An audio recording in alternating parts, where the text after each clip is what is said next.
Friends, welcome to Biology Made Easy. We are discussing the different aspects of MONERA, and in the previous video we have started the discussion of structure of MONERA, or that is of eubacteria, where we have discussed the cell envelope in detail, and the cell envelope consists of three layers. The outermost is glycocalyx, then inner to that is cell wall, and inner to that is cell membrane. From this point, we will discuss the rest of the structure of MONERA cell. So, if we draw the structure of the bacterial cell, this is the cell wall, and this is the outer layer which is known as capsule, and the inner to the cell wall there is a layer which is known as cell membrane. This is the cell membrane. So this is glycocalyx, this is cell wall, and this is cell membrane. And the three together they are known as cell envelope. The three together known as cell envelope. Cell envelope. And this the details of the structures we have discussed yesterday. Now let us discuss in this video what are present inner to this cell membrane or plasma membrane. Now the first one is the mesosome. Mesosome. Now mesosome is usually the extension of the plasma membrane. This plasma membrane has several enfoldings. There are enfoldings like this, which are maybe in the form of tubules or vesicles. This is known as mesosome, and it may be present in the form of tubules or vesicles.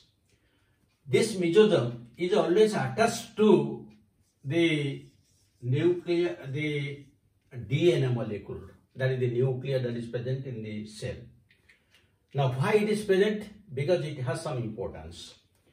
Now this mesosome, which is the enfolding of the cell membrane, it has some important functions for which it is attached with this DNA. Now number one is it helps in DNA replication and distribution during cell division. The second one, it also helps in cell wall formation. When the vector divides in two, it helps in cell wall formation. The third point is respiration. This is one of the very important functions, because the bacteria is prokaryotic, it doesn't have the mitochondria. So the respiration takes place in the mesosome. That means the Krebs cycle, the electron transport system, all of them take place in this. That means all the enzymes of Krebs cycle and electron transport system are located in the mesosome. That is very important. Then the fourth is secretion, and the fifth function it increases surface area, so that there can be more metabolic activities. So these are some of the very important functions of mesosome, and this mesosome is sometimes known as chondrioid, because it carries out to the function of mitochondria. That means you can tell it is analogous to that of mitochondria of eukaryotic cells. Then inner to this mesosome, or there are some other structures are also there. The other structures may be sometimes the cell membrane has some other enfoldings known as chromatophores. So the second is chromatophores, and these chromatophores are present only in photosynthetic bacteria, that is green and purple sulfur bacteria. So these are again some extensions like this extension, and inside these structures you will find the chlorophylls are there. The chlorophyll means the bacteriochlorophyll, bacteroviridin, which are usually present. So these are present only in photosynthetic bacteria, These are known as chromatophores. Then the next one is ribosome. Usually in bacteria, the membrane-bound organelles like plastids, mitochondria, endoplasmic reticulum, Golgi body, which are present in eukaryotic cells, they are not present here. But the ribosomes are membraneless, so the ribosomes are present. But here the ribosomes are different from that of the eukaryotic. Here they are 70S, having two subunits. The bigger is 50S and the smaller is 30S. And these ribosomes, they may be present freely in the cytoplasm. Freely in the cytoplasm, and they are known as monosomes. Or sometimes they may be present in the form of chains, and that is known as polyribosome or polysome. So these are the three main structures: mesosome, chromatophores, they are restricted only to the photosynthetic bacteria, and ribosomes, they are present in usually all types of bacteria. Now another thing is, here you will find certain inclusion bodies. Inclusion bodies, fourth one, inclusion bodies. And the inclusion bodies are nothing, they are the reserve materials. Reserve materials, and they are not bounded in unit membrane. That means not membrane bound. This is again very important. Not membrane bound. And what are these inclusion bodies? The inclusion bodies are usually three types. Number one, phosphate granules.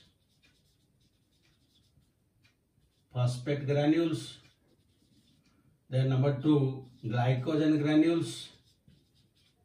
And number three is cyanophysin granules. These are the three reserve materials. In addition to the inclusion bodies, you will find also in some cases, particularly those which are photosynthetic, you will find gas vacuoles. So the next is gas vacuoles. And gas vacuoles are usually present only in the photosynthetic bacteria. So these are the some of them. We can call them as some of the structures that are present in the cytoplasm of bacteria. Now come to the genetic material. The genetic material is shared double-stranded circular DNA. Double-stranded circular DNA. And how many circular DNA are there? Only single. That means there is a single double-stranded circular DNA. And it is supercoiled. And again you know that in case of prokaryotes, histone proteins are absent. Then how the negative charge of the DNA is neutralized? It is neutralized by polyamines. So polyamines, they neutralize DNA in absence of histone proteins. And again, in the prokaryotic DNA, particularly in bacteria, you will find the G and C content is more than A and T. This is one of the reasons why they can tolerate extreme conditions. And usually, the DNA is always polycistronic. In case of a bacteria, they are usually polycistronic. That means one single mRNA can translate so many proteins, different types of proteins. So it is polycistronic. So these are some of the structures. Then there is another important thing, that is the plasmids. So what are these plasmids? In addition to this chromosomal DNA, sometimes you will find there is a extra chromosomal double-stranded circular DNA. Extra chromosomal extra chromosomal double-stranded circular DNA. So extra chromosomal double-stranded circular DNA has capacity of self-replication. Even if this DNA doesn't replicate, but that can replicate. So that is why sometimes you'll find plasmids, their number varies from 15 to 100 because they themselves can replicate. Sorry. So this extra chromosomal double-stranded circular DNA are known as plasmids. Plasmids. And if these plasmids will be attached with the original chromosome, if somehow it is attached, then the name changes to episome. Episome. And again, if it will detach, it will be known as plasmid. Again attached, known as episome. That means there is no difference between plasmid and episome. Only we will use the term depending upon whether it is free, that is plasmid. If attached with the original chromosome, then that is episome. And you know, the plasmid play a very important role in genetic engineering because they act as vectors. And they have also sometimes some antibiotic resistant genes, and they have fertility genes. And due to the antibiotic resistant gene, it becomes very easy for us to differentiate the recombinants from non-recombinants. So they play a very important role in genetic engineering. And besides that, they also contain non-vital genes. Non-vital means which is not important for the life cycle. And that is the fertility factor is also there. So this is about the plasmids and episome. Then the other things,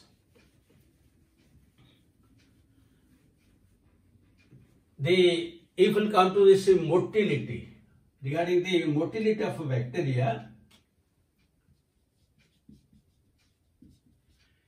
usually the bacteria may or may not have flagella.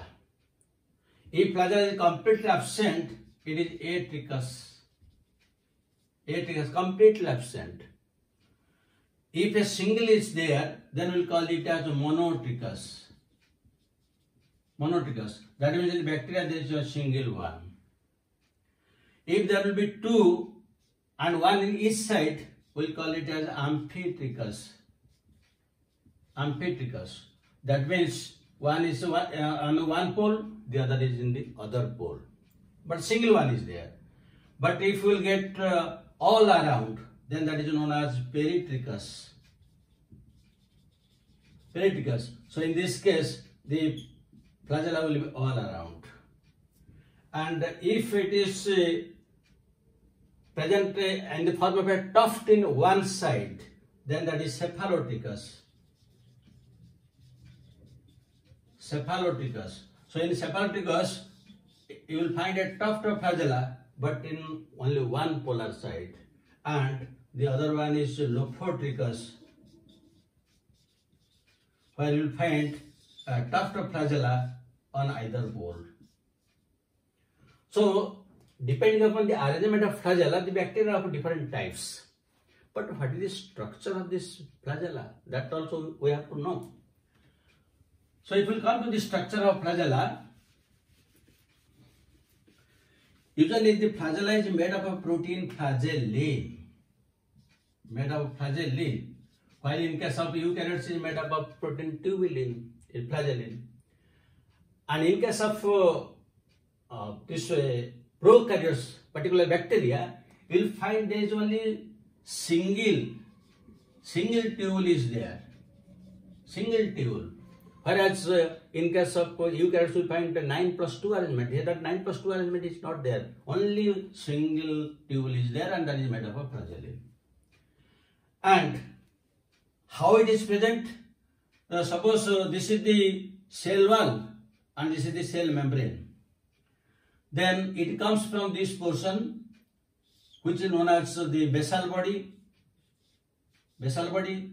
Then it gives rise to a hook and then one filament, long filament. So this is the filament. This part is hook, and this part is known as basal body. It is known as basal body. In the basal body, you will find some rings are there because it will take part in the locomotion, the motility. So 4 rings. In case of gram-negative bacteria, you will find L, P, S, M, 4 rings. While in gram-positive bacteria, you will get only S and M rings. That means in gram-positive bacteria, S and M only 2 rings, where you will get 4 L, P, S, M, 4 rings are there at the base, which will help in the movement. And how it moves? In case of bacteria, the movement may take place either in clockwise or anti-clockwise manner, but in a whip-like fashion. It takes place in a whip-like fashion. Whip-like fashion, and it may be either clockwise or anti-clockwise. That means it will move either in this direction or in the reverse direction. But this is the whip-like movement. It is not. It has no beating movement like that of the eukaryotes. So this is the how the flagella are arranged and what is the structure of this flagella. Then there is another structure known as pili or fimbric. Another structure is known as pili or fimbric.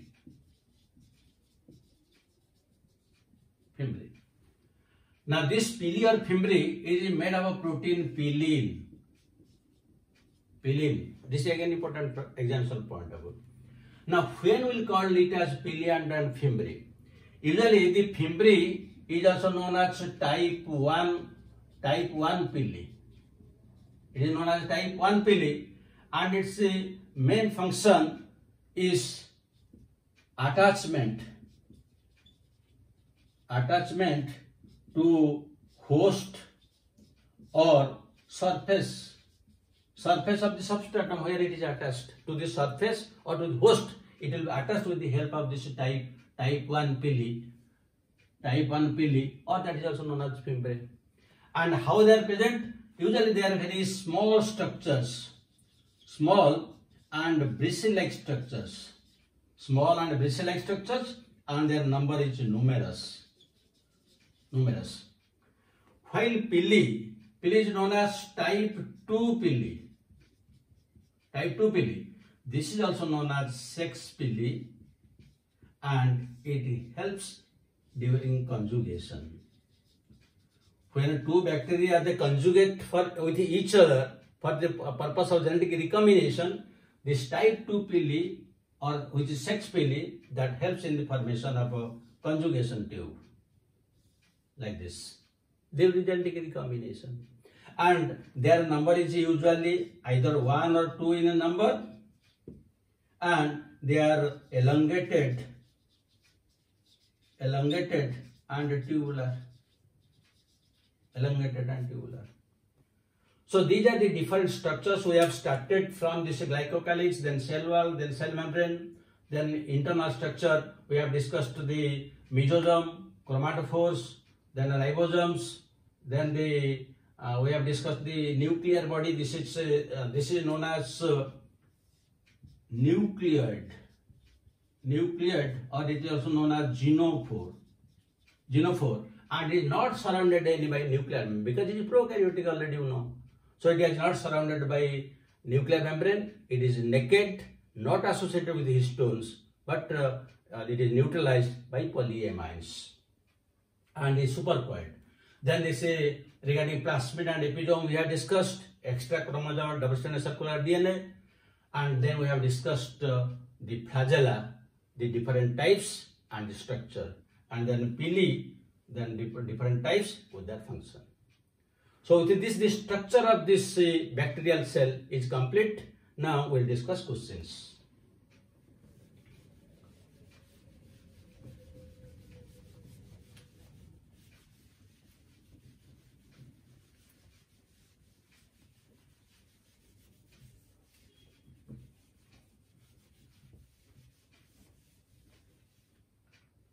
So one question you can write down.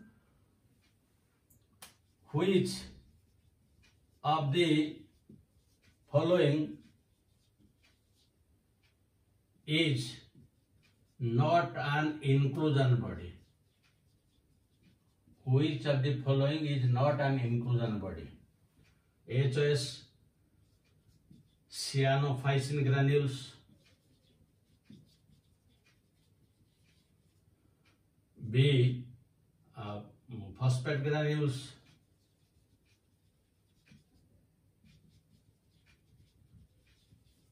Then you can write glycogen granules.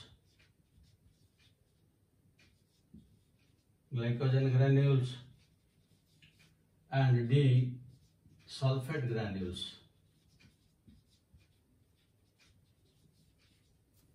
Then second question you can take. Extrachromosomal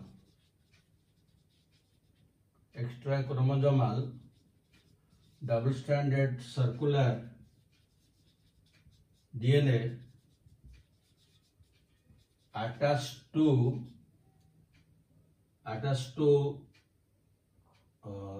the original DNA in bacteria is known as A choice, genophore. B choice, plasmid. C choice, episome. And D choice, you can write chromatophore. So you will be able to answer the questions after going through the video. I hope you have a clear understanding about the structure of the bacterial cell. You must have enjoyed it. So thank you very much. The remaining part we'll discuss in the next video.